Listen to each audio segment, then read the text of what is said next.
வேதத்தை எடுத்துக்கொள்வோம். ரோமர் எழுதின நிருபம் 8வது அதிகாரம். ரோமர் 8வது அதிகாரம் அதனுடைய 36, 37 வசனங்களை வாசிக்க கேட்கலாம். ரோமர் 8, 36, 37 வசனங்கள்.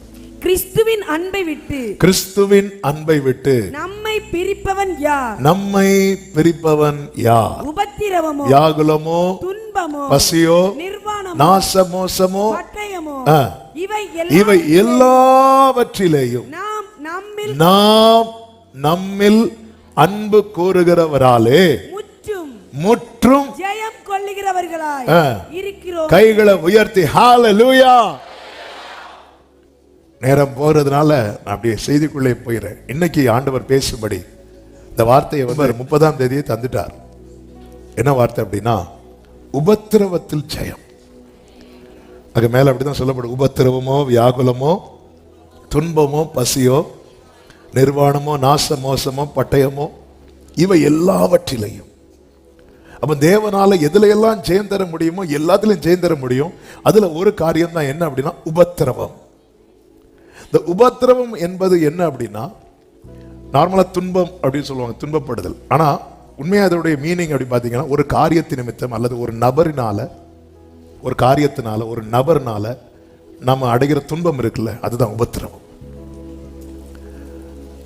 என் ஜனத்தின் உபத்திரவத்தை நான், அந்த ஜனத்துக்கு உபத்திரவம் யாரால வந்துச்சு?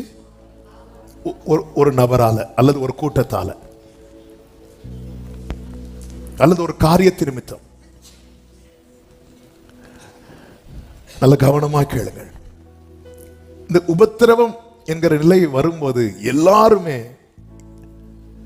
காமனா என்ன சொல்லுவாங்க தெரியுமா? ஏன் இந்த வாழ்க்கை, இப்படி ஒரு வாழ்க்கை வாழ வேண்டியது அவசியமா என்று காமனா எல்லாருமே கேட்பாங்க. என்னாகமம் 11வது அதிகாரத்துல ஜனங்கள் எல்லாரும் பாத்தீங்கன்னா திடீரென்று அழுவாங்க. இந்த மன்னாவுக்கு அகைன்ஸ்டா பேச ஆரம்பிப்பாங்க. 10வது வசனத்திலே சொல்லப்பட்டிருக்கிறது, அந்தந்த வம்சங்களை சேர்ந்த ஜனங்கள் தங்கள் தங்கள் கூடார வாசலில் நின்று அழுகிறதை மோசே கேட்டான். கர்த்தருக்கு மிகவும் கோபம் மூண்டது, மோசையின் பார்வைக்கும் அது. இப்ப மோசைக்கு எப்படி இருக்கு தெரியுமா? ச்சே அப்படின்னு இருக்கு. யார் இந்த மோசேனா? இந்த ஜனங்களுக்காக உத்தரவாதம் எடுத்து இந்த ஜனங்களை இதுவரை கொண்டு வந்தவன். 6 லட்சம் புருஷர்கள், ஒரு பெரிய டீம். இந்த கூட்டத்துக்காக ஆண்டவருடைய பாதத்தில் கெஞ்சி பிரார்த்தித்தவன். இன்னும் சொல்லணும்னா, இந்த ஜனங்களை தன் தோளில் சுமந்தவன் என்று சொல்லலாம். ஆனா எப்பொழுது அது அவனுக்கு ச்சே அப்படின்னு ஆயிட்டோ, அல்லது அது அவன் எப்பொழுது உபத்திரவமா எண்ண ஆரம்பித்தானோ. ஏன்னா எல்லாருமே மோசையை தான் டார்கெட் பண்றாங்க. அதாவது மன்னா விழுந்து கிடக்கும் போது மோசே சொல்றாரு, ஓய்வு நாள்ல யாரும் போய் மன்னாவை பொறுக்காதீங்க, அது கிடைக்காது.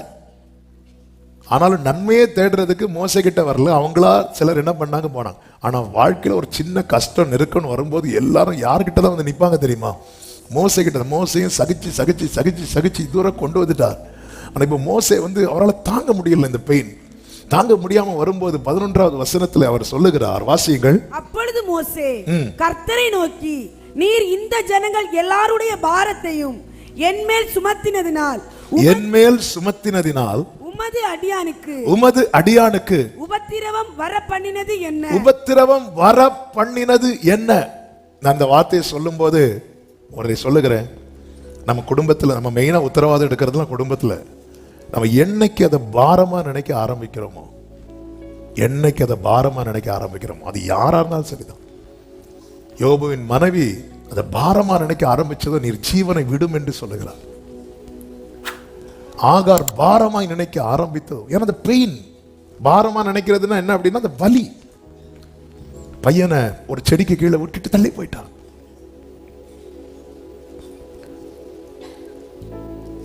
இதனாலதான் பைபிள் சொல்லுகிறது, தன் இளம் பிராயத்தில் நுகத்தை சுமக்கிறது மனுஷனுக்கு நல்லது, அவரே அதை தன்மேல் வைத்தார் என்று எண்ணி மௌனமா இருக்க கடவன். புலம்பல் 3வது அதிகாரம் என்ன வசனம் அது? 27 வாசிங்க. தன் இளம் பிராயத்தில் நுகத்தை சுமக்கிறது, நுகத்தை சுமக்கிறது மனுஷனுக்கு நல்லது, மனுஷனுக்கு நல்லது.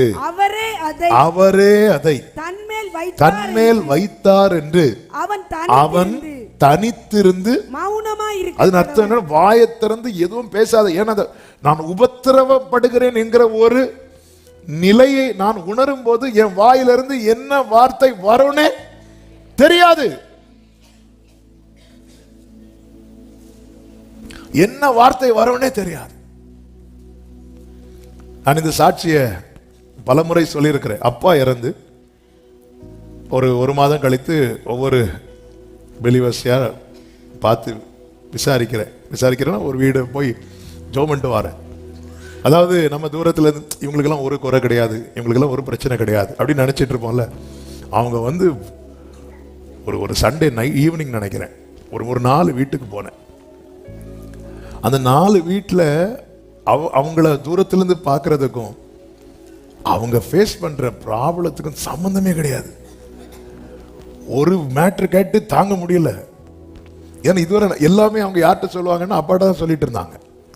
இப்போ திடீர்னு அப்பா இல்லை, அடுத்து இப்படி 4 வீட்டுக்கு போய் 4வது வீட்டுக்கு போகும்போதே எனக்கு அப்படி வருது கோவம். யார் மேல தெரியுமா? ஆண்டவர் மேல. கோவம்ல வருத்தம். நேர போய் இப்படி தூக்கி தோல்ல வச்சுட்டீங்களா ஆண்டவரே, எனக்கு முடியல. அப்போ என்ன, அப்புறம் 31 வயசு இருக்கும். எனக்கு முடியல, என்னால் தாங்க முடியல அப்படின்னு சொல்லிட்டு இந்த சர்ச்சு சைடு கீழே ரூமில் தான் தூங்கிட்டு இருந்தேன். நைட்டு ஜெபம் பண்ணல, பைபிள் படிக்கல. எனக்கு அப்படி இப்படி தூக்கி வச்சுட்டீங்களே ஆண்டவரே அப்படின்னு சொல்லிட்டு, அப்போல்லாம் சின்ன கூட்டம் தான். அப்படியே படுத்து அப்படியே தூங்கிட்டேன். காலை 4 மணிக்கு ஆண்டவர் ஒரு சொப்பனத்தை காட்டுறாங்க. அதில் அப்படியே ஒரு பெரிய ஒரு தங்க மாளிகை, அதுக்குள்ளே எங்கள் அப்பா அப்படி நிற்கிறாங்க. கொஞ்சம் பாஸ்டர்ஸ் இருக்கிறாங்க. ஆக்சுவலாக அது எங்கள் அப்பா இல்லை, ஆண்டவர் என்னை தேட்டுறதுக்கு எங்கள் அப்பா அப்படி காட்டுறாங்க. அப்படிலாம் கனவுலாம் வரமாட்டாங்க. அவங்க அங்கே நிம்மதியாக படுத்து தூங்கிட்டு இருக்கிறாங்க. உன் பையன் கூடுற கனவுல போய் எனக்கு ஒரு வேலை இல்லை அப்படிலாம் வரமாட்டாங்க. அது ஆண்டவர் நம்மை தேற்றுவதற்காக, அவங்க எந்த நிலையில் இருக்கிறாங்கன்னு காண்பிப்பதற்காக. அதான் சொப்பனம். உடனே நேற்று அவங்க என் கனவுல வந்தாங்க. அவங்க வரமாட்டாங்க, ஆண்டவர் அப்படி காட்டி தருவார். ஆமே. அப்படி அந்த கையை அப்படி உயர்த்தி வச்சு எங்கள் அப்பா வந்து யூஸ்வலாக வந்து அந்த லாஸ்ட் டைம்லலாம் ஏதாவது பாட்டு பாடும்போது ஏதாவது வேர்டு அவங்க இருதயத்துலேருந்து சொல்லும் போது அப்படி நெஞ்சு அப்படி தடவிட்டு சொல்லுவாங்க. அதே போல் ஒரு கையை வச்சு அப்படி தடவுறாங்க, அப்படி சொல்கிறாங்க. காலையில் 4:30 எழும்பி உக்காந்துருந்து ஓன்னு அழ ஆரம்பித்தேன். ஆண்டவர் பேசுகிறாங்க, அது ஏன் பாரம் அப்படின்னாங்க. நீ அதை ஒரு நாளும் பாரமாக நினைக்காத. நீ பாரமாக நினைச்சேன்னா பார்த்தியா, என்கிட்டே உன்னால் பேச முடியாம ஆயிட்டு. சில நேரத்தில் நம்பி வைக்கிறாருங்க. அவரே அதை தன்மேல் வைத்தார் என்று. ஆண்டவர் வேற எல்லாரும் நல்லா தான் ஆண்டவர் இருக்கிறாங்க, வேற யார் மேல வச்சா இன்னைக்கு இல்ல. அவங்க அவரே அதை அன்னையிலிருந்து டிசைட் பண்ண. ஆண்டவரே கர்த்தர் பலப்படுத்தினார். அதுல வார்த்தை உண்டு, ஓங்கும் புயமும் பலத்த கரமும் உன் பக்கமே உண்டு, தாங்கும் கிருபை தயவு இரக்கம் தாராள். சில நேரத்தில் எதுக்கு இதை சாட்சி சொல்றேன்னா, உங்க ஃபேமிலியில உங்களை தான் சுமக்க வைப்பார் ஆண்டவர். அது உங்களுக்கு கொடுக்கப்பட்ட பனிஷ்மெண்டா பார்க்காதீங்க. உங்க குடும்பத்தில் கர்த்தர் உங்களை மோசையா எழுப்பி இருக்கிறார் பாருங்க. என்னாண்டவர் இது என் தோல்ல. சிலர் நினைப்பாங்க, எங்க அப்பா அம்மா வாங்கின கடனுக்கு 4 லாக் கட்ட வேண்டியிருக்கு. கடந்த நாள்ல ஒரு சகோதரன் வந்து சொன்னாங்க, பாஸ்டர் எங்க அப்பா எல்லாம் கடன் வாங்கி என்ன படிக்க வச்சாங்க, வேற பிசினஸ்ல நிறைய கடன்ல ரொம்ப கஷ்டப்பட்டாங்க. நான் ஜெபம் பண்ணிட்டே இருந்தேன், எப்படியாவது எங்க அப்பா கடனை நான் தான் அடைக்கணும்னு. ஆண்டவர்கிட்ட ஜெபம் பண்ணி கர்த்தர் எனக்கு வேலையை கொடுத்து எங்க அப்பா கடனை அடைச்சு எங்க அப்பா அம்மா இருக்கிறதுக்கு ஒரு வீடையும் கர்த்தர் கட்டி முடிச்சு இப்ப அவங்களை அதுக்குள்ள வச்சு ஆண்டவர் அழகு பார்க்க வச்சுட்டாங்க. உத்தரவாதம் எடுக்கிறது பாத்தீங்களா? சில பிள்ளைங்க இங்க பாருங்க, உங்க கடன் சுமையெல்லாம் என்கிட்ட கொண்டு வந்து வச்சிடக்கூடாது சொல்லிட்டு, அப்பா பெட்ரோலுக்கு 100 ரூபா தான்னு கேட்பான். மோசைக்கு தாங்க முடியல. இந்த புலம்பல் 3 நம்ம டச் பண்ணதுனால சொல்லிட்டு வரோம். 29வது வசனத்தை வாசிங்க. நம்பிக்கைக்கு இடம் உண்டோ என்று தன் வாயை தூளில் நுழைந்து. அதாவது நீ அந்த நம்பிக்கையை மட்டும் விட்டுறாத. இந்த வசனத்தை புரியும்படி சொல்லணும்னா நம்பிக்கையை மட்டும் விட்டுறாத. ஏன்னா அவர் தான் வச்சிருக்கிறார். அதாவது அவர் நம்ம மேல் வைக்கிறதற்கும் நாம் எடுக்கிறதுக்கும் நிறைய வித்தியாசம் உண்டு. அதெல்லாம் நான் இப்ப எக்ஸ்பிளைன் பண்ணல. நமக்கு தெரியும் சில பாதையில கர்த்தருடைய வார்த்தையை நம்பி நமக்கு நடந்து போயிருப்போம். கர்த்தருடைய வார்த்தையை நம்பி சில தீர்மானத்தை எடுத்துட்டு புறப்பட்டு போயிருப்போம். திடீரென்று ஆமென் ஒரு புயல் அடிக்கும். அவர் தான் வச்சார். மோசே வந்து சும்மா பாட்டுக்கு 4 ஆடை மேய்ச்சிட்டு இருந்தார். எங்க? மீதியான் தேசத்துல. மோசே வா வா வான்னு கூப்பிட்டு வராததுனால கொல்ல பார்த்து, இதுக்கு நீங்க அங்க கொண்டிருக்கலாம். வா வான்னு கூப்பிட்டு, இங்க பாரு அடையாளம், இங்க பாரு அற்புதம், வான்னு கூப்பிட்டு கையில அடையாளத்தை அற்புதத்தை கொடுத்து தோல்ல பாரத்தை தூக்கி வச்சிட்டீங்களா ஆண்டவரே. நம்பிக்கைக்கு இடம் உண்டோ என்று தன் வாயை தூளில் நுழுந்துவானாக. அடுத்த வசனம், தன்னை அடிக்கிறவனுக்கு தன் கன்னத்தை காட்டி நிந்தையால் நிறைந்திருப்பானா. அது அர்த்தம் என்ன? சகிக்க பழகிக்கோ, நம்பிக்கையை விட்டுறாத. ஏன்னா இதை வச்சது யாரு? கர்த்தர். சொல்லிட்டு அடுத்த வசனத்தை வாசிங்கள். ஆண்டவர் என்றென்றைக்கும் கைவிட மாட்டார். அடுத்த வசனம், அவர் சஞ்சலப்படுத்தினாலும் தமது மிகுந்த கிருபையின். அப்ப யார ஆண்டவர் இப்படிப்பட்ட பாதையில நடத்துறாரோ அவர்களுக்கு கர்த்தருடைய மிகுந்த கிருபை கேரண்டி. சொல்லிட்டு அடுத்த ஒரு வார்த்தை இருக்கு பாருங்க, அவர் மனப்பூர்வமாய் மனுபுத்திரரை சிறுமையாக்கி. அதன் அர்த்தம் என்ன? அவர் வேணும்னு பண்ணலப்பா, இதுக்கு பின்னாக ஒரு நோக்கம் இருக்கிறது. பக்கத்துல பார்த்து சொல்லுங்க, வேணும்னு கஷ்டப்படுத்தல. ஆமே. சில தாய்மார் தங்கள் பிள்ளைகளை பார்த்து சொல்றீங்க, பிள்ளைகள் தாயை பார்க்கறாங்க, நீங்க வேணும், அவர் வேணும்னு கஷ்டப்படுத்தல, நீங்க வேணும் தான் என்ன கஷ்டப்படுத்திட்டு இருக்கிறீங்க. இதுக்கு பின்னாக ஒரு பர்பஸ் இருக்கு, பர்பஸ் இருக்கு. மோசேக்கு வலி தாங்க முடியல, இதுவரை சகிச்சிட்டாரு. நிந்தையால் நிறைந்திருப்பானா. எல்லாத்துக்கும் மோசேட்ட தான் வராங்க. என்ன பாரு நிக்கிறது பாரு, பார்வன்ட்ட போயிட்டு வரும் எகிப்துல இருந்தே நிந்தை கேட்க தொடங்கிட்டார் மோசே. இதெல்லாம் வேண்டான்னு தான் ஒதுங்கி இருந்தார். அவர் மனப்பூர்வமா இல்ல, பர்பஸா பண்ணல. அதாவது தேவன் வனாந்தரத்தில் நடத்தும் போது அந்த வனாந்தரத்தை ஒரு நாளும் பனிஷ்மெண்டா பார்க்காதீங்க. ஆண்டவர் என்றைக்கும் கைவிட மாட்டார். தேவன் அக்கினி அனுமதி, நீங்க ஆராதித்தது நிமித்தம் உங்களுக்கு அக்கினி 7 மடங்கு ஆகுதா, அதை பனிஷ்மெண்டா பார்க்காதீங்க. அது உங்களுக்கு கிடைக்க போகிற ப்ரமோஷனா பாருங்க. அக்கினி அதிகமாக அதிகமாக அந்த அந்த பாபிலோன்ல இந்த அக்கினியை குறித்து சொல்லப்பட்டிருக்கு. அவங்க வந்து கீழே அப்படி தீ வைப்பாங்க. தீ வைக்கும் போது அந்த அக்கினி எழும்பும். அக்கினி எழும்பி எழும்பி எழும்பி எழும்பி எழும்பி எழும்பி எவ்வளவு மேக்சிமம் உயரமா போகும், அப்படி உயரமா அப்படி எரிஞ்சிட்டு இருக்கு. ஒரு புறம் விக்கிரகம் அவ்வளவு உயரமா நேபுகாத்நேச்சர் ஒரு சிலையை உண்டு பண்ணி வைக்கிற, இன்னொரு அக்கினி எழும்புது. ஆனால் இவைகள் எல்லாவற்றிலும் என் ஆண்டவர் சிறியவர் அல்ல. இவங்க எவ்வளவுதான் மேக்சிமம் அக்கினி வைத்தாலும் அதிலும் பெரியவர் தான் இவர்களை அங்கே நடத்த வருகிறார். பைபிள் என்ன சொல்ல தெரியுமா? தானியேல் 3 கடைசியில் எடுக்க வேண்டாம். அக்கினி உயர்ந்தது என்றல்ல, இவங்க 3 பேரையும் தேசத்திலே உயர்த்தினான். அவர் மனப்பூர்வமாய். உனக்கு தெரியாது இதுக்கு பின்னாக இருக்கிற காட்ஸ் பிளான். உனக்கு தெரியாது, உனக்கு புரியாது. மோசே வலி தாங்க முடியாம அவர் சொல்றாரு 11:11 எண்ணாகமம், நீர் இந்த ஜனங்கள் எல்லாருடைய பாரத்தை என்மேல் சுமத்தினதினால் உமது அடியானுக்கு உபத்திரவம் வர பண்ணினது என்ன? உம்முடைய கண்களில் எனக்கு கிருபை கிடையாதே போனதென உபத்திரவப்படுகிறவன் என்ன நினைக்கிறான் தெரியுமா? என் வாழ்க்கையில கிருபை போச்சுன்னு நினைக்கிறான். உபத்திரவத்தில் கிருபை இழந்ததை போல ஒரு உணர்வு வரும். அதனாலதான் ஆண்டவர் சொல்றார், இங்க பாருப்பா மிகுந்த கிருபை. அவர் மனப்பூர்வமா அப்படி செய்யல. உபத்திரவத்துல கிருபை இழந்தது போல உணர்வுன்னு என்ன தெரியுமா? ஆண்டவர் கைவிட்டது போன்றதில்லை.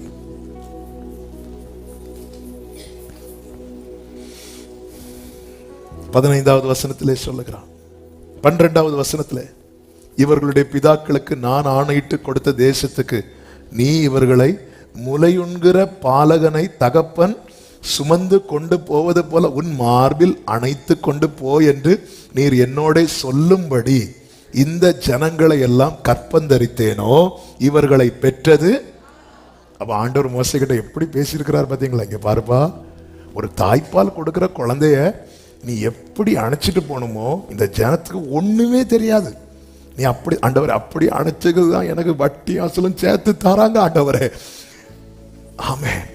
இப்போ அப்பெல்லாம் மோசே அதாவது விரக்தி வரும்போது நான் ஏன் குடும்பத்துக்காக உழைக்கணும், நான் ஏன் உங்களுக்காக ஜெபிக்கணும்? சொல்லுவாங்க, பாஸ்டர் நான் ஒரு டிசைட் பண்ணிட்டேன், என்ன இனி என் புருஷனுக்காக நான் ஜெபிக்கிறதே இல்லை.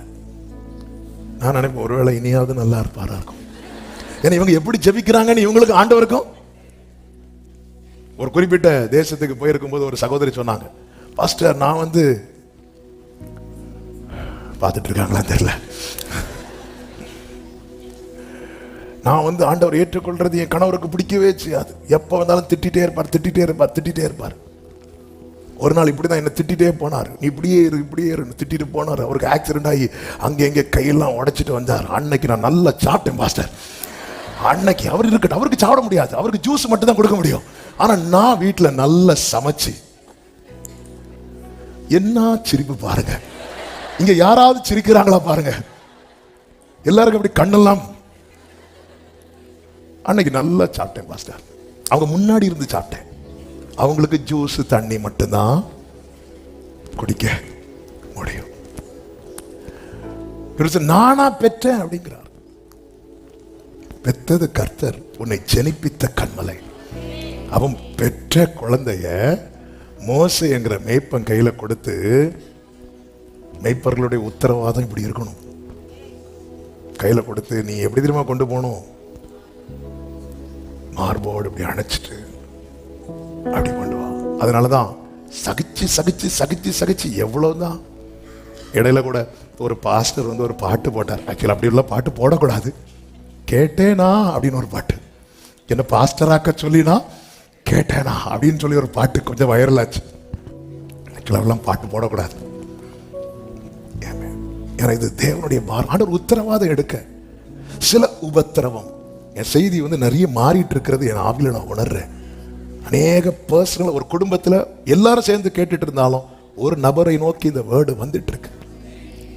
நீ இந்த ஃபேமிலியை விட்டு போனும் துடிச்சிட்டு இருக்கிற. அதாவது எனக்காக அங்க அவர் நிற்பார்னு சொல்லிட்டு அந்த நம்பிக்கையில நான் இங்க வாழ்ந்துட்டு இருக்கிறது போல, எனக்காக என் பிள்ளை இங்க நிற்பான்னு சொல்லிட்டு நம்பிக்கையில் அவர் பிதா பக்கத்தில் இருக்கிறார்.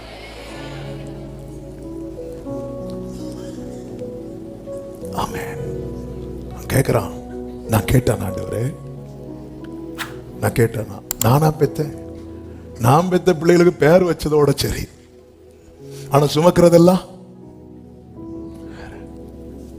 அடுத்து ஆண்டவர் அமைதியா இருக்கிறார், பேசாம இருக்கிறார். நீங்க கவனிச்சீங்கன்னா தெரியும், ஆண்டவர் அமைதியா இருக்கிறார். இப்படி பேசணுன்னே மோசே மோசே அப்படின்னு கூப்பிட்டு ஸ்டாப் பண்ணல.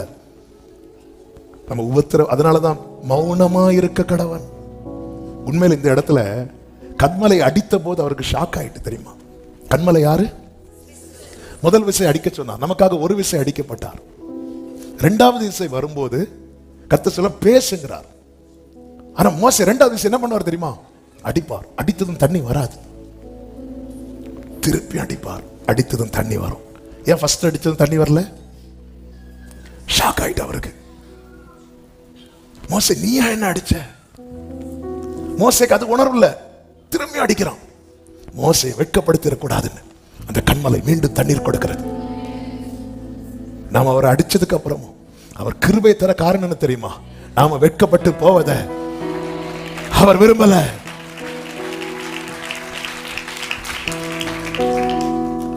அது கூட. ஆனா இப்ப பாருங்க, ஆண்டவர் சைலண்ட் ஆயிட்டார். சில நேரத்தில் நம்ம ஆண்டவர் சமூகத்தில் போயிருந்து கேட்கிற கேள்வியில் ஆண்டவர் அமைதி ஆயிட்டார். இந்த ஜனங்கள் எல்லாருக்கும் கொடுக்கிறதுக்கு எனக்கு இறைச்சி எங்க இருந்து வரும்? எனக்கு இறைச்சியை கொடு என்று என்னை பார்த்து அழுகிறார்களே, என்னை பார்த்து அழுறாங்க. எனக்கு அதுதான் தாங்க முடியல ஆண்டவரே. நான் இவ்வளவு தூரம் கொண்டு வந்துட்டேன், இவ்வளவு நாள் இந்த குடும்பத்துக்காக ஜெபம் பண்ணிட்டேன், இவ்வளவு நாள் உபவாசிச்சிட்டேன், இப்ப என்ன பார்த்து அழுறாங்க. எனக்கு அது தாங்க முடியல, எனக்கு அது ரொம்ப வெயிட்டா இருக்கு. ஹல்லேலூயா.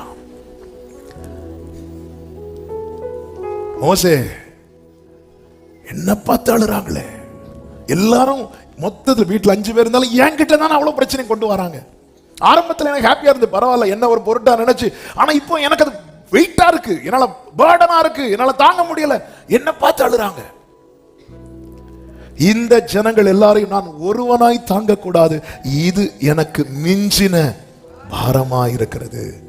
அடுத்த வசனத்துல சொல்லுகிறான், உம்முடைய கண்களில் எனக்கு கிருபை கிடைத்ததனால் இப்படி எனக்கு செய்யாமல் என் உபத்திரவத்தை நான் காணாதபடிக்கு இப்பொழுதே என்னை கொன்று போடும் என்று.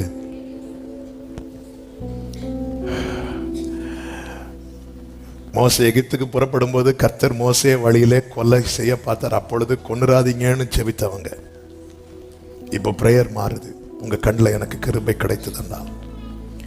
உபத்திரவத்துல ஒரு மனிதன் தன் வாழ்க்கையை முடிக்க விரும்புகிறான், அது மோசையா இருந்தாலும். அதனால இயேசு என்ன சொல்லுகிறார் தெரியும், உலகத்தில் உங்களுக்கு, என்னிடத்தில் உங்களுக்கு சமாதானம் உண்டு. யோவான் 16:33, என்னிடத்தில் உங்களுக்கு சமாதானம் உண்டாயிருக்கும் பொருட்டு இவைகளை உங்களுக்கு சொன்னேன். உலகத்தில் உங்களுக்கு உபத்திரவம் உண்டு, ஆனாலும் திடன் கொள்ளுங்கள், நான் உலகத்தை ஜெயித்தேன். உலகத்தில் என்ன உண்டு? எதுக்கு இது சொல்றாரு தெரியுமா? இது மைண்ட்ல செட் பண்ணு. யாருக்கிட்ட சமாதானம் உண்டு? ஆண்டவரிடத்துல. இப்ப நீ உலகத்தின் பக்கமா திரும்பினா உன் கண்ணுக்கு முன்னாடி உபத்திரவம் மட்டும் தான் தெரியும். நீ எப்பவுமே என் பக்கம் திரும்பினல்ல.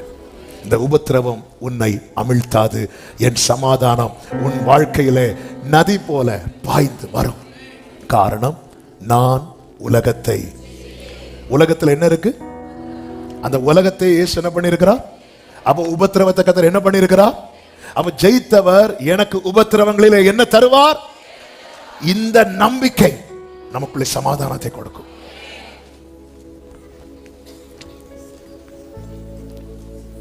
சங்கீதம் 22:24 சொல்லப்பட்டிருக்கிறது, உபத்திரவப்பட்டவனுடைய உபத்திரவத்தை அவர் அற்பமாக எண்ணாமலும் அருவருக்காமலும் தம்முடைய முகத்தை அவனுக்கு மறைக்காமலும் இருந்து தம்மை நோக்கி அவன் கூப்பிடுகையில் அவனை கேட்டருளினார் என்று சொல்லப்பட்டிருக்கிறது.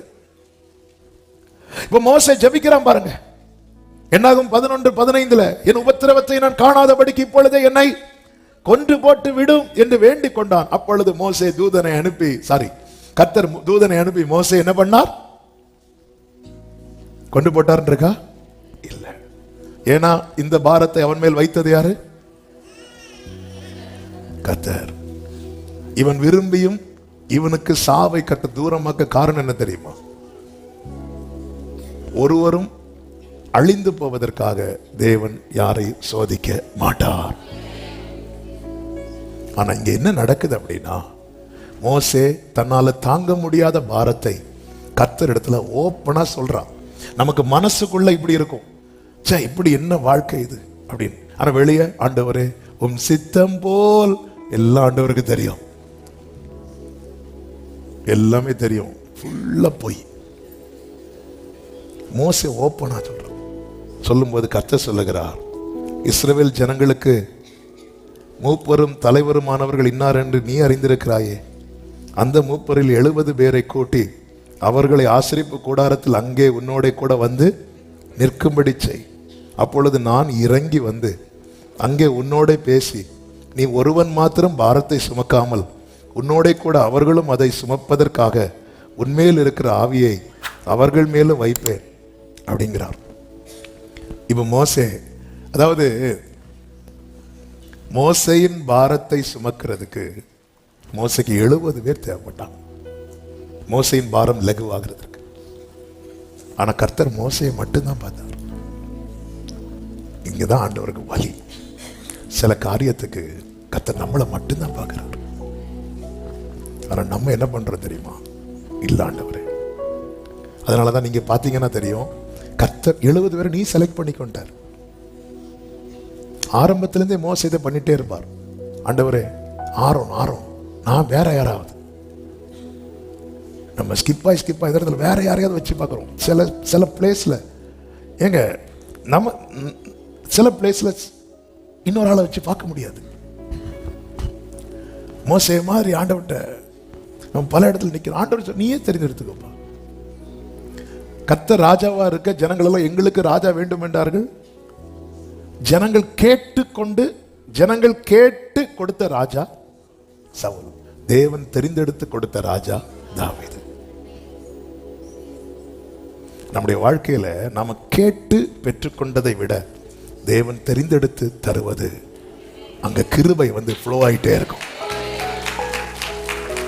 கேட்டு பெற்றுக்கொண்ட ராஜாவை விட்டு கிருபை விலகிட்டு தேவன் தெரிந்தெடுத்து கொடுத்த ராஜாவின் தலைமுறைக்கு, அந்த தலைமுறைக்கு மட்டும் இல்லை, அந்த யூதா கோத்திரத்துக்கு கிருபை ஃப்ளோ ஆயிட்டே இருந்துச்சு. அண்ட சொல்ற, உனக்கு தான் தெரியும்லப்பா யார் யார் லீடர்ஸ்ன்னு, நீ அவங்கள கூப்பிடு, நான் உண்மையில் இருக்கிற ஆவியை நான் அவங்க மேலே வைக்கிறேன். நீ ஒருவன் மாத்திரம் சொல்லிட்டு இருக்கிற, ஆக்சுவலா ஒன்னையும் சேர்த்து நான் தான் சுமந்து கொண்டிருக்கிறேன். இப்படி ஒரு நிலைக்கு ஆண்டவர், ஏன்னா இவன் சாகிற லெவலுக்கு போயிட்டான். சாகிற லெவலுக்கு போற மோசே, நீ அப்படி நான் உனக்கு என்ன பண்ணேன்? உன்னை நான் காப்பாற்றவில்லையா? உன்னை நான் நடத்தவில்லையா? உன்னோட நான் முகமுகமாய் பேசவில்லையா? என் மகிமையை பார்த்தா செத்துருவேன், ஆனாலும் உனக்கு நான் காண்பித்து தரவில்லையா? என் நாமத்தை உனக்கு தெரிவிக்கவில்லையா? நான் உனக்கு உடன்படிக்கை செய்யவில்லையா?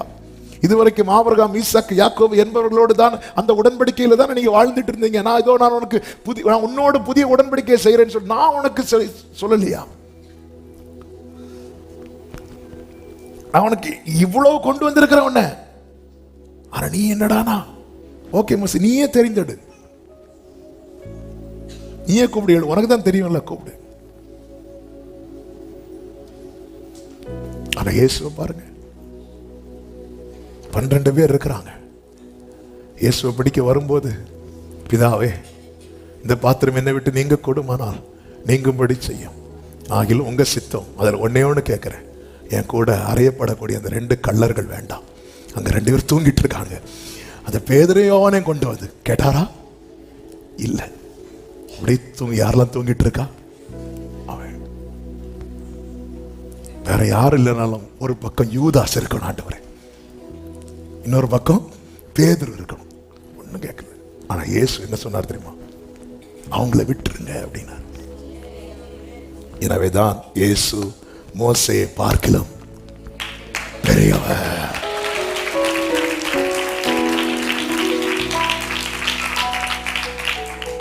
அவங்கள விட்டுருங்க, நான் தான் அப்படின்னார்.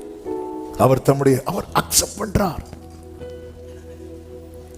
இந்த ஆத்தும வருத்தத்தின் பலனை கண்டு திருப்தியாவார் அப்படின்னு இருக்கு. அதன் அர்த்தம் என்ன?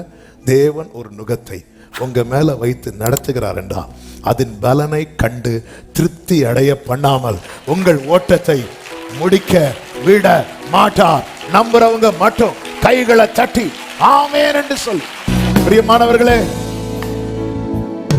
இஸ்ரவேலருக்கு உபத்திரவம் அதிகமான போது அவர்களுக்கு ஜெயம் சமீபமானது. மிகவும் ஒடுக்கப்பட்டார்கள். கர்த்தர் எழுந்தருளி மோசேயை அனுப்பி, நமக்கு தெரியும். உபத்திரவம் அதிகமான போது, நேற்று இரவுல பரிசுத்த ஆவியானவர் இந்த வார்த்தையை அப்படியே எழுத வைத்தார். உங்க வாழ்க்கையில நீங்க உபத்திரவத்தின் பாதையில் தான் நடக்கிறீங்க, துன்பத்தின் நடுவில் தான் நடக்கிறீங்க. ஆனால் இது அதிகமாகிற ஒரு நிலையில நீங்க வந்துட்டீங்கன்னா, இந்த வார்த்தை எத்தனை பேர் நம்பி உங்களுக்கு எடுக்கிறீங்கன்னு தெரியல. இது பரிசுத்த ஆவியானவர் தந்த வார்த்தை. கர்த்தர் நியமித்த பாதையில் நடக்கிற உள்ளமே, கர்த்தருடைய வசனத்தை நம்பி வாழ்கிற உள்ளமே, உன் வாழ்க்கையில் நீ சந்தித்த உபத்திரவம் உண்டு, அதுல நீ பழகிட்ட. ஆனால் அது அதிகமாகும் போது மோசேயை போல ஏன் இந்த வாழ்க்கை என்ற நிலைமைக்குள்ள வருகிறோம். உங்க வாழ்க்கையில உபத்திரவம் அதிகமாகிறதா? உங்களுக்கான ஜெயம் சமீபமாய் வந்துவிட்டது. நம்புறவங்க மட்டும் கைகளை தட்டி ஆமென் என்று சொல்லி. இஸ்ரவேல் ஜனங்கள் அதுவரை இல்லாத உபத்திரவத்தை அனுபவித்தார்கள். கர்த்தர் மோசே அனுப்பி கொஞ்ச நாளுக்குள்ள வெளியே கொண்டு வந்துட்டார். கொஞ்ச நாளுக்குள்ள இஸ்ரவேலர்கள் வெளியே வர்றதற்கு ரீசன் என்ன? இஸ்ரவேலர்கள் கர்த்தர் நினைத்தருளினார். கர்த்தர் நினைக்க காரணம் என்ன? இஸ்ரவேலர்கள் முறையிட்டார்கள். இஸ்ரவேலருடைய பெருமூச்சு தேவ சமூகத்தில் வந்து எட்டினது. இஸ்ரவேலரின் பெருமூச்சு தேவ சமூகத்தில் இருந்து எட்ட காரணம் என்ன? இஸ்ரவேலர்கள் முறையிட்டுக் கொண்டே இருந்தார்கள். இஸ்ரவேலர்கள் முறையிட்டுக் கொண்டிருக்க காரணம் என்ன? அவர்களை பார்வோன் மிகவும் உபத்திரவப்படுத்தினான். உபத்திரவம் அதிகரிக்கும் போது ஜெயம் சமீபமாயிருக்கிறது. அதனாலதான் நம்பிக்கைக்கு இடம் உண்டோ என்று. நம்பிக்கை அப்போ இப்படிதான் பார்க்கணும் ஒரு தேவனை. அதனாலதான் நம்பி நான் முன் செல்லுவேன். நாம் பாடுவோமே, நம்பி நான் முன் செல்லுவேன். சமுத்திரம் ஒதுக்கி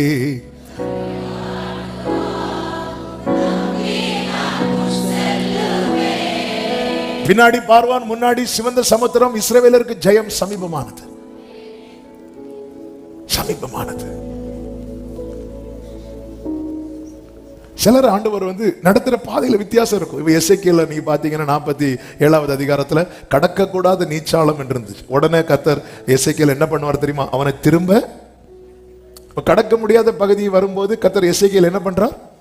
47:7 தானே? எசேக்கியேல் 47:7 7 8 அது கடக்க கூடாத நீச்சாளமா இருந்தது. 8 இல்ல 7 வாசிங்க. நான் நடந்து வருகையில் 6 அவர் என்னை நோக்கி, மனுபுத்திரனே, இதை கண்டாயா என்று சொல்லி. 5 இருக்கு கடக்க கூடாத நதியா இருந்தது. 6 மனுபுத்திரனே இதை கண்டாயா என்று சொல்லி என்னை நதியோரமாய் திரும்ப. அப்போ ஒரு இது கடக்க முடியலன்னு வரும்போது இந்த இடத்துல எசேக்கியேல் எப்படி நடத்துகிறார் தெரியுமா? திரும்ப நடத்துறார். ஆனா சிவந்த சமுத்திரத்துல இஸ்ரவேலர்களை திரும்ப நடத்தல, அதுக்கு உள்ளதான் நடத்துறார். அதன் அர்த்தம் என்ன? சில காரியம் நமக்கு அந்த மரணத்துக்கு நமக்கு ஒரு அடி தூரம் இருக்கிறது போல சில காரியம் நம்ம பக்கத்துல வரும், நம்மள அங்கிருந்து விலக்கிடுவார். சில காரியங்களுக்கு உள்ள நம்ம நடந்துதான் ஆகணும். உமது வழி கடலில் இருக்கிறது. அவன் கர்த்தரங்க செட் பண்ணி வச்சுட்டார் பாதைய. தேவன் செட் பண்ணி வச்ச பாதையில தேவன் நம்மை நடத்திடுவார். நடக்கிறதுக்கு ரெடி ஆயிரணும். அது நமக்கு உபத்திரவம் போல தெரிந்தாலும் அங்கே நமக்கு ஜெயம் இருக்கிறது. நீ நாம் சாத்ராக் மேஷக் ஆபேத்நேகோ நாங்கள் ஆராதிக்கிற தேவன் எங்களை தப்புவிக்க. இது உங்களுக்கு தெரியுது. சாத்ராக் மேஷக் ஆபேத்நேகோவே நேபுகாத்நேச்சருக்கு தெரியல. தெரியணும்னா நீ ஒரு இடத்துல நிக்கணும். எந்த இடத்துல நிக்கணும் தெரியுமா? அக்கினியில. நீ நிக்க மாட்டேன்னு தெரியும். அதனாலதான் அவங்க 3 பேரையும் குண்டு கட்டா தூக்கி போட்டாங்க. அவங்க நாங்க ஆராதிக்கிற தேவன் எங்களை தப்புவிக்க வல்லவராக பாக்குறீங்களா அப்படின்னு சொல்லிட்டு 3 நடந்து உள்ள போனாங்க. தூக்கிட்டு தான் போனாங்க. சில பாதையில நம்மளை யாரையோ வச்சு தூக்கி கொண்டு. ஆனா நம்ம விசுவாசம் பயங்கரமான விசுவாசம். ஆமே.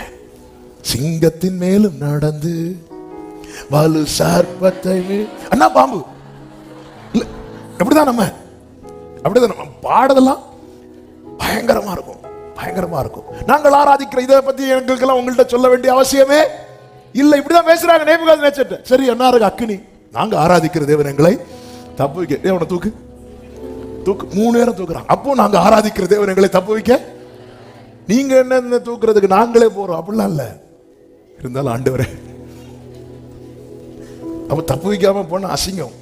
உடனே தப்பு வையாமல் போனாலும் நாங்க வேற ஒன்றையும் ஆராதிக்க மாட்டோம். தூக்கி போட்டாச்சு. அவ்வளவுதான். சில இடத்துல அப்படிதான். ரெகோபத்துக்கு ஈசாக்கு எப்படி வந்தாரு? துரத்துன்னு துரத்துறாங்க.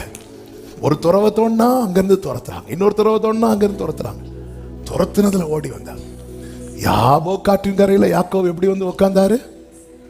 ஏசாக்க போட்டோ காட்டினாலே கீழே விழுந்துருவாரு. யாரு?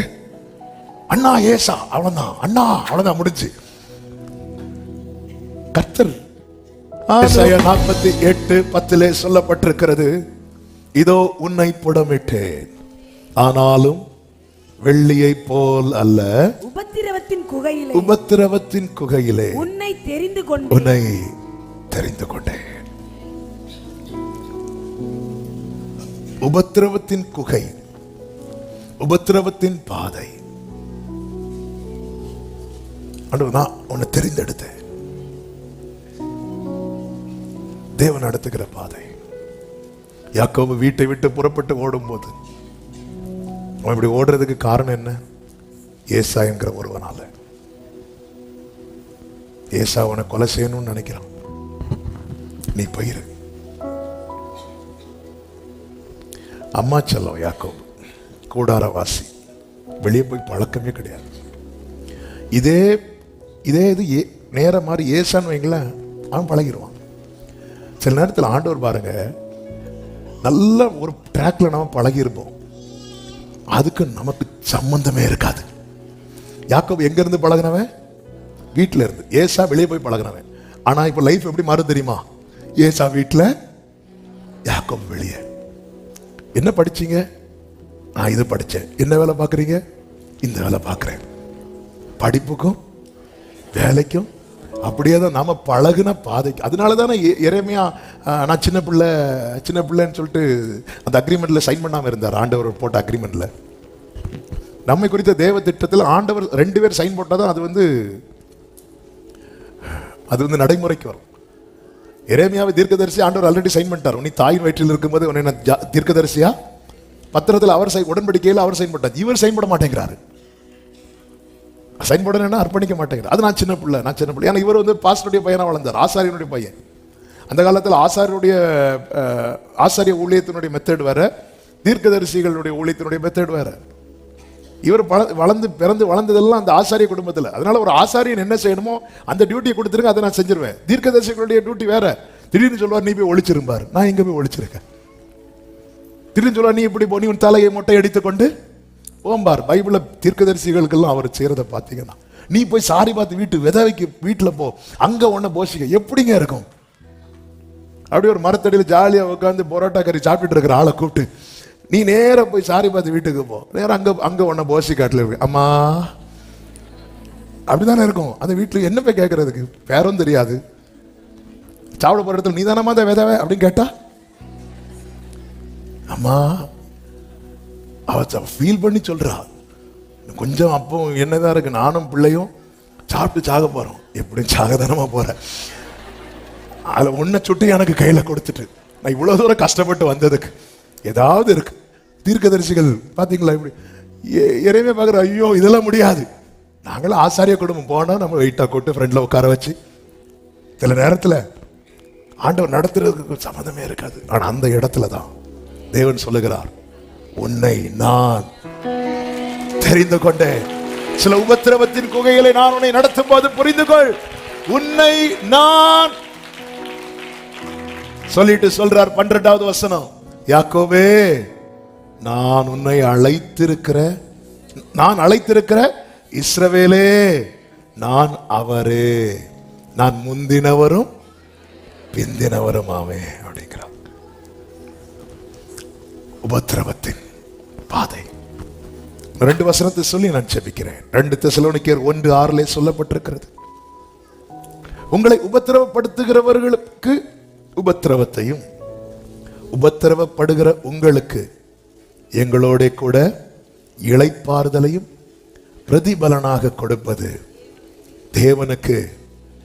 தேவ நீதி செய்வார். நம்புறவங்க கைகளை உயர்த்தி ஆமென் சொல்லுங்க. அப்போ உபத்திரவப்படுத்துகிறவர்களுக்கு எதை கொடுக்கிறார்? உபத்திரவப்படுகிறவர்களுக்கு இளைப்பாறுதல். இளைப்பாறுதல் என்ன தெரியுமா? அந்த காரியத்துல ஒரு சமாதானம். இனி இதை குறித்து கவலைப்பட வேண்டிய அவசியம் இல்லை. அதுதான் கர்த்தர் உபத்திரவத்திலே நமக்கு தரப்போகிற ஜெயம். தேவன் நீதி செய்கிறவர்.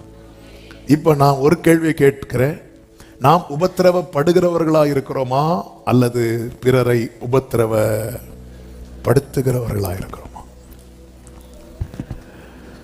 என்ன ஒரு அமைதி! ஏன்னா தேவன் எதை செய்கிறவர்? நீதி செய்கிறவர். நீங்க உபத்திரவப்படுத்துறீங்கன்னா உங்களுக்கு உபத்திரவத்தை ரெடி பண்ணி வச்சிருக்கிறார். ஆண்டவரே வேண்டாம். நீங்க உபத்திரவப்படுறீங்கன்னா உங்களுக்கு முன்னாடி இளைப்பாறுதலை கர்த்தர் ஏற்படுத்தி வைத்திருக்கிறார். நாம் செய்ய வேண்டியது ஒன்றே ஒன்றுதான். நன்றாய் தெரிந்த வசனம் வாசியங்கள் ஜெபிக்கலாம். சங்கீதம் 10:14, சங்கீதம் 10:14. அதை பார்த்திருக்கிறீரே, உபத்திரவத்தையும் குரோதத்தையும் கவனித்திருக்கிறீரே, நீர் பதிலளிப்பீர். அடுத்த வார்த்தை, ஏழையானவன் தன்னை உமக்கு கமிட் பண்றான். உங்களுக்கு திக்கற்ற பிள்ளைகளுக்கு சகாயர் நீரே. கர்த்தர் பார்க்கிறார். இந்த வருடத்தின் இந்த 3 நாள் ஃபாஸ்டிங் பிரேயர்ல 3வது நாளிலே உபத்திரவத்திலே கர்த்தர் ஜெயத்தை தர விரும்புகிறார். நாம் என்ன செய்யணும்? ஒப்புவியுங்கள். ஆண்டவரே, என் காலம் உம்முடைய கரத்தில், நான் என்ன சரண்டர் பண்றேன், என்னை ஒப்புவிக்கிறேன். 31வது சங்கீதத்தில் தாவீது சொல்லுகிறார், 31 என் பிராணன், 10வது வசனம், என் பிராணன் சஞ்சலத்தினாலும் என் வருஷங்கள் தவிப்பினாலும் கழிந்து போயிற்று. என் அக்கிரமத்தினால் என் பலன் குறைந்து என் எலும்புகள் உலர்ந்து போயிற்று. என் சத்துருக்களாகிய யாவர் நிமித்தமும் நான் என் அயலாருக்கு நிந்தையும் எனக்கு அறிமுகமானவர்களுக்கு அருக்களிப்புமானேன். வீதியிலே என்னை கண்டவர்கள் எனக்கு விலகி ஓடினார்கள். செத்தவனைப் போல எல்லாராலும் முழுவதும் மறக்கப்பட்டேன். உடைந்த பாத்திரத்தை போலானேன். அநேகர் சொல்லும் அவதூறை கேட்டேன். சொல்லிட்டு சொல்றார் 14, நானோ கர்த்தாவே உம்மை நம்பி இருக்கிறேன், நீரே என் தேவன் என்று. அதாவது யாக்கோபை கர்த்தர் சந்திப்பார். ஆதியாகமம் 28 யாக்கோபு என்ன சொல்வார் தெரியுமா? ஆண்டவரே, நான் போற இடத்துல எல்லாம் என்னை காப்பாற்றி எனக்கு உண்ண உணவு உடுக்க உடையெல்லாம் தந்தீங்கன்னா நீர் எனக்கு யாராயிருப்பீர்? தேவனாயிருப்பீர். ஆனா தாவீது சொல்லுகிறான், என்னை எல்லாரும் செத்தவனை போல மறந்தாங்க, உடைந்த பாத்திரம் போல இருக்கிறேன். அப்படி இருந்தாலும் நான் சொல்லுவேன், நீரே, நானோ கர்த்தாவே உம்மை நம்பியுள்ளேன். அநேகர் சொல்ல அவதூற கேட்டேன், ஆனாலும் நான் உங்களை நம்பி இருக்கிறேன். எனக்கு என்ன நம்பிக்கை தெரியுமா? அடுத்த வசனத்தில் சொல்லுகிறார், என் காலங்கள் கர்த்தருடைய கரத்தில் இருக்கிறது. எல்லாம் கிடைச்சா நீர் எனக்கு தேவன் சொல்லுகிறவர்கள் அல்ல. நான் துன்பத்தின் நடுவில் நடந்தால் நான் சொல்லுவேன், யூ ஆர் மை காட். இப்படிப்பட்டவர்களை கர்த்தர் உபத்திரவத்தில் இருந்து ஜெயத்தை கட்டளையிடுவார். ஹalleluya. ஒப்புவியுங்கள். ஏழையானவன் தன்னை உமக்கு ஒப்புவிப்பான். நீங்க உபத்திரவப்படுறீங்கனால நீங்க உங்களை ஏழைன்னு நினைச்சுக்கோங்க. ஆமே. சில பார்த்துருக்கீங்களா, இந்த தெருவோரத்தில் இருக்கவங்க நிம்மதியா தூங்குவாங்க, ஏசி ரூம்ல இருக்கவங்களுக்கு தூக்கம் வராது. உண்மையில ஏழை யாரு தெரியுமா? தூக்கம் இல்லாதவங்க. அவன் நினைச்சிட்டு இருக்கோம், ஐயோ அது இருந்தா இது இருந்தா. இப்படிதான் ஒருத்தர் சொன்னார், எனக்கு இந்த ரோட்ல படுக்கிறவங்கள பார்த்தால எனக்கு விறுவிறுன்னு வருது. ஏன்? ஃபுல்லா கொசு மீட்டிங் போட்டுருக்கு, அவர் கடந்து உறங்கிட்டு இருக்கிறாரு. நான் தூங்கி எவ்வளவு நாள் ஆச்சு தெரியுமா அப்படிங்கிறார் ஒருத்தர். புரிஞ்சுக்கோங்க, ஏழை ஏழைனா யார்? தேவை உள்ளவன். அன்று நான் உபத்திரவப்படுறேன், கஷ்டப்படுறேன்ப்பா, நீ உன்னை கொடுத்துரு. திக்கற்ற பிள்ளைகளுக்கு தேவன் நீதி உள்ளவர். அந்த நீதியில நம்ம ஜெயிக்க போறோம். என்ன நீதி? உபத்திரவப்படுத்துகிறவனுக்கு உபத்திரவத்தையும் உபத்திரவப்படுகிற உங்களுக்கு இளைப்பாறுதலையும் கொடுப்பது தேவனுடைய நீதியாயிருக்கிறது. எல்லாரும் எழுந்து நிற்கலாமா? ஹalleluya, ஹalleluya. Thank you Jesus. எத்தனை பேர் ஆண்டவருக்கு உங்களை ஒப்புவிக்கிறீங்க? வலது கரத்தை உயர்த்தி இடது கரத்தை இருதயத்தில் வைத்து. ஏசா 400 பேரோடு வந்தபோது யாக்கோபு தன்னை தேவனுக்கு ஒப்புவித்தான். அவர் தொடுவார், மாட்டுவார். அந்த உபத்திரம் அதோட முடிஞ்சது. ஏசாவின் உபத்திரம் அதோட போச்சு. சனகரிப் தன் படையை கொண்டு நிறுத்தின போது எசேக்கியா தேவனுக்கு தன்னை ஒப்புவித்தான். வியாதி எசேக்கியாவை நெருக்கின போது, மரண கண்ணிகள் சூழ்ந்த போது தன்னை ஒப்புவித்தான். ஆண்டவரே, நான் ஜீவனுள்ள நாளெல்லாம் உம்முடைய ஆலயத்தில் கீத வாத்தியத்தை வாசித்து பாடுவேன். அந்த உபத்திரம் அவனை விட்டு போனது. அப்போஸ்தலர்களை ஆலோசனை சங்கத்துக்கு முன்பாக நிறுத்தி அவர்களை பயமுறுத்தி விட்ட போது அவர்கள் ஒருமனப்பட்டு தேவனுக்கு தங்களை ஒப்புவித்தார்கள்.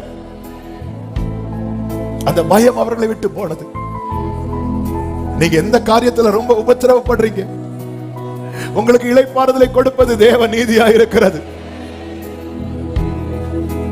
என்னிடத்தில் உங்களுக்கு சமாதானம் உண்டாயிருக்கும் பொருட்டு இதை நான் உங்களுக்கு சொல்லுகிறேன். தகப்பனே, அர்ப்பணிக்கிறேன் அப்பா, முழுவதுமாக ஒப்பு கொடுக்கிறேன். அப்படி நீங்க ஒப்பு கொடுத்துட்டீங்கன்னா கர்த்தர் சொல்றாரு, ஆமென். உங்களுக்கு சகாயர் அவர், உங்களுக்கு சகாயம் செய்யும் கேடகம் அவர். ஹல்லேலூயா. உமக்கு மகிமை செலுத்துகிறோம் ஆண்டவரே. ஹல்லேலூயா. நல்ல கைகளை தட்டி உபத்திரவத்திலே நமக்கு ஜெயம் தருகிற தேவனுக்கு ஸ்தோத்திரம், ஸ்தோத்திரம், ஸ்தோத்திரம். பரிசுத்த பிதாவே, நல்ல தகப்பனே, நன்றியோடு உம்மை துதிக்கிறோம், ஸ்தோத்தரிக்கிறோம். நீர் நல்லவர், உங்க கிருபை பெரியது. கடந்த 3 நாட்களும் ஆண்டவரே உங்க சமூகத்தில் கொண்டு வந்து அப்ப பலப்பட நீர் பாராட்டின கிருபைகளுக்காய் நன்றி. இந்த நாளில் எங்களோடு பேசினீர், உபத்திரவத்தில் நீர் ஜெயம் தர போகிறீர். எங்களை ஒப்புவிக்கிறோம், அர்ப்பணிக்கிறோம். எங்களுக்கு சகாய நீர். எங்கள் உபத்திரவத்தையும் குரோதத்தையும் நீர் பார்த்திருக்கிறீரே, நீர் பதில் அளிப்பீர். அப்பா இறங்கி கிரியை செய்வீங்க. இந்த நம்பிக்கையில எங்களை அர்ப்பணிக்கிறோம். ஒவ்வொருடைய வாழ்க்கையிலும் ஆண்டவர் இந்த உபத்திரவங்களிலே ஒரு ஜெயத்தை காண கர்த்தர் கிருபை செய்வீராக. சமாதானத்தோடு அனுப்பும், சாட்சியாய் கொண்டு வாரும். ஆண்டவரை ஆன்லைன் மூலமா இணைந்திருக்கிறவர்களையும் பிளஸ் பண்ணி ஜெபிக்கிறோம். கிருபை உண்டாக பண்ணும். மகிமை, கனம், துதி, ஸ்தோத்திரம் அனைத்தும் ஒருவருக்கே செலுத்துகிறோம். இரட்சகர் இயேசு கிறிஸ்துவின் நாமத்தில் பிதாவே, ஆமென். என் ஆத்துமாவே கர்த்தரை ஸ்தோத்திரி, முழுவதுமே அவருடைய பரிசுத்த நாமத்தை ஸ்தோத்திரி. என் ஆத்துமாவே கர்த்தரை ஸ்தோத்திரி, கர்த்தர் செய்த சகல உபகாரங்களை மறவாதே. ஆமென். நம்முடைய கர்த்தராகிய இயேசு கிறிஸ்துவின் கிருபையும் பிதாவாகிய தேவனுடைய அன்பும் பரிசுத்த ஆவியானவருடைய ஐக்கியமும் சிநேகமும் பாதுகாவலும் நம் அனைவரோடும் எல்லா பரிசுத்தவான்களோடு கூட கர்த்தருடைய வருகை மட்டும் தங்கி இருப்பதாக. ஆமென். ஹல்லேலூயா.